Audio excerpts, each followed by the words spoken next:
Apollo हाइड्रोपावरको आइपिओमा यति धेरै आवेदन किन पर्यो? आउनुहोस् यसको आकर्षण र वास्तविकता बुझौं। सोच्नुहोस् त, मागभन्दा 42 गुणा बढी आवेदन। यो क्रेजको पछाडि आखिर के छ? हो, यो चापले नेपालको शेयर बजारमा लगानीको एउटा ठूलो ट्रेन्ड देखाइरहेको छ। यो अवस्थालाई बुझ्न पहिले माग र आपूर्तिको साधारण हिसाब हेरौं। कम्पनीले सर्वसाधारणका लागि जम्मा 7,80,200 किता शेयर मात्र निकालेको थियो।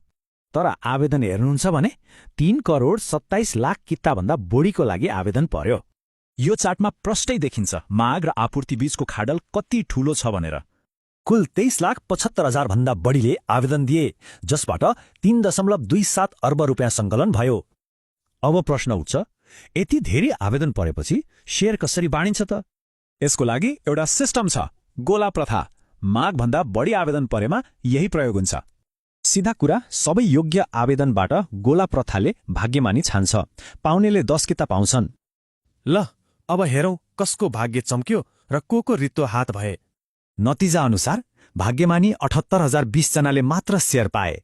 27,97,000 भन्दा बढीको हात खाली। यसको मतलब 97.3% आवेदकको हात खाली भयो। पाउने जम्मा 2.7% मात्रै। त्यसो भए के आइपिओ भर्नु भनेको लगानी गर्नु हो कि आफ्नो भाग्य जाँच्नु हो?